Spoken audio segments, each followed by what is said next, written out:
ಮದುವೆಯಾದ ವಾರಕ್ಕೆ ಪ್ರೇಯಸಿ ಜೊತೆ ಗಂಡನ ರಸಿಕದಾಟ. ಆನೇಕಲ್ನ ನವಜೋಡಿಯ ಕಿತ್ತಾಟಕ್ಕೆ ರೋಚಕ ಟ್ವಿಸ್ಟ್ ಸಿಗ್ತಾ ಇದೆ. ವಾರಕ್ಕೆ ಹೆಂಡತಿ ಸೀರೆಯನ್ನೇ ಲವರ್ಗೆ ಕೊಟ್ಟಂತಹ ಭೂಪ ಪ್ರೇಯಸಿಯನ್ನೇ ಮದುವೆಯಾದ್ರು ಮತ್ತೊಂದು ಲವ್ವಿ ಡವ್ವಿ. ಹಾಗಾದ್ರೆ ಒಬ್ಬೊಬ್ಬರಿಗೆ ಎರಡೆರಡು ಲವರ್ ಅಂತ ಕಾಣಿಸ್ತಾ ಇದೆ. ಮದುವೆಯಾಗಿ ಒಂದು ವಾರ, ಅದು ಲವರ್ನೇ ಮದುವೆಯಾಗಿ ಒಂದು ವಾರಕ್ಕೆ ಸೀರೆಯನ್ನ ತೆಗೆದುಕೊಂಡು ಇನ್ನೊಬ್ಳು ಲವರ್ ಕೊಡ್ತಾನೆ ಅಂತಂದ್ರೆ ಇನ್ಯಾವ ಸೀಮೆ ಲವ್ ಇದು ಅಂತ.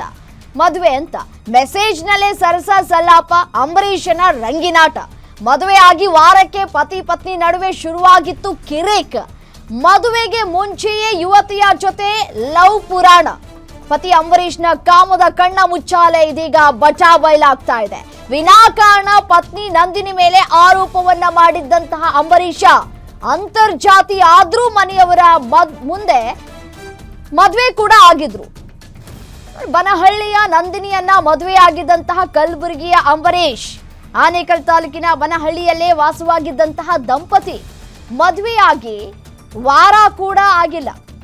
ಆಗ್ಲೇ ಅಂಬರೀಷನ ರಸಿಕ ಲೀಲೆ, ಕಾಮದಾಟ ಎಲ್ಲವೂ ಕೂಡ ಬಯಲಾಗ್ಬಿಟ್ಟಿದೆ. ಮದುವೆಯಾದ ವಾರಕ್ಕೆ ಪ್ರೇಯಸಿಗಾಗಿ ಪತ್ನಿ ನಂದಿನಿಗೆ ಕಿರುಕುಳವನ್ನ, ಟಾರ್ಚರ್ ಅನ್ನ ಕೊಡ್ತಾ ಇದ್ದಾನಂತೆ. ಜಾತಿ ಬಗ್ಗೆ ಪದೇ ಪದೇ ನಿಂದಿಸಿ ಕಿರುಕುಳವನ್ನ ಕೊಡ್ತಾ ಇದ್ದಾರಂತೆ. ಇನ್ನು ಅತ್ತೆ ಗಂಡ ಗಲಾಟೆ ಮಾಡಿ ನಂದಿನಿಯಿಂದ ಮನೆಯಿಂದ ಹೊರ ಹಾಕಿದಾರಂತೆ ನಂದಿನಿಯನ್ನ. ನೋಡಿ, ಪತಿ ಪತ್ನಿ ನಂದಿನಿಗೆ ಯಾವ ರೀತಿಯಾಗಿ ಚಿತ್ರಹಿಂಸೆಯನ್ನ ಕೊಟ್ಟಿದ್ದಾರೆ, ಅತ್ತೆ ಜಾತಿ ನಿಂದನೆಯನ್ನ ಮಾಡಿದ್ದಾರಂತೆ. ಆ ಕುರಿತ ಒಂದು ಆಡಿಯೋ ಕೂಡ ಲಭ್ಯವಾಗ್ತಾ ಇದೆ. ಇನ್ನೊಂದು ಕಡೆ ಪತ್ನಿ ವಿರುದ್ಧವೇ ಪತಿ ಅಂಬರೀಷ್ ಆರೋಪವನ್ನ ಮಾಡ್ತಾ ಇದ್ದಾರೆ. ಯಾವಾಗ್ಲೂ ಭಾವನ ಬಳಿ ಮಾತಾಡ್ತಾ ಇರ್ತಾಳೆ ಅಂತ ಹೇಳಿ ಅಂಬರೀಷ್ ಹೇಳ್ತಾ ಇದ್ದಾರೆ. ಮಗನ ಮೇಲೆ ಹಲ್ಲೆ ಅಂತ ಹೇಳಿ ನಂದಿನಿ ಅತ್ತೆ ಆರೋಪವನ್ನು ಮಾಡ್ತಾ ಇದ್ದಾರೆ. ಆನೇಕಲ್ ತಾಲೂಕಿನ ಬನಹಳ್ಳಿಯಲ್ಲಿ ನಡೆದಿರುವಂತಹ ಘಟನೆ ಇದು. ಅಲ್ಲ, ಪ್ರೀತಿಸಿ ಮದುವೆ ಆಗೋದು ಯಾಕೆ? ಆ ಪ್ರೀತಿಗೆ ಈ ರೀತಿಯಾಗಿ ದ್ರೋಹ ಬಗೆಯೋದು ಯಾಕೆ? ಇನ್ಯಾವ ಸೀಮೆ ಪ್ರೀತಿ ಇದು ಅಂತ. ಇದೆಲ್ಲ ಬರೀ ಪ್ರೀತಿ ಅಂತ ಕನ್ಸಿಡರ್ ಆಗೋದೇ ಇಲ್ಲ. ಇವ್ರ ಪರ್ಸ್ನಲ್ಗೆ ಅಂತ ಹೇಳಿ ಇನ್ನೊಬ್ರು ಲೈಫ್ನ ಹಾಳು ಮಾಡೋದಿದೆಯಲ್ಲ, ನಿಜಕ್ಕೂ ಖಂಡನೀಯ. ಇನ್ನೊಬ್ಳ ಜೊತೆ ಲವ್ ಆಗೋಗ್ಬಿಡುತ್ತಂತೆ. ಲವ್ ಮಾಡಿರೋದು ಒಬ್ಬಳನ್ನ, ಮದುವೆ ಮಾಡ್ಕೊಂಡಿದ್ದ ಅವಳನ್ನ, ಮತ್ತೆ ಅದು ಹೇಗೆ ಒಂದು ವಾರದಲ್ಲೇ ಇನ್ನೊಬ್ಳ ಜೊತೆ ಲವ್ ಆಗ್ಬಿಡುತ್ತೆ? ಇನ್ನು ಅವಳು ಆಕೆ ಇನ್ನೊಂದು ಹುಡುಗಿ ಅದು ಹೇಗೆ ಈತನನ್ನು ಅಕ್ಸೆಪ್ಟ್ ಮಾಡ್ಕೊಂಡ್ಲು ಅನ್ನೋದು ಗೊತ್ತಾಗ್ತಾ ಇಲ್ಲ.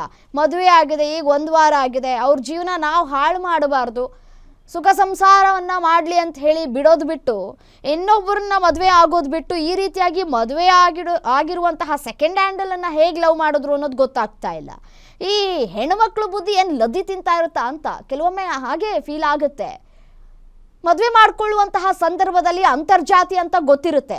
ಅಂತರ್ಜಾತಿ ಅಂತ ಗೊತ್ತಿದ್ರೂ ಕೂಡ ಮನೆಯವರನ್ನ ಒಪ್ಪಿಸಿ ಮದುವೆ ಮಾಡ್ಕೊಂಡಿರ್ತಾರೆ.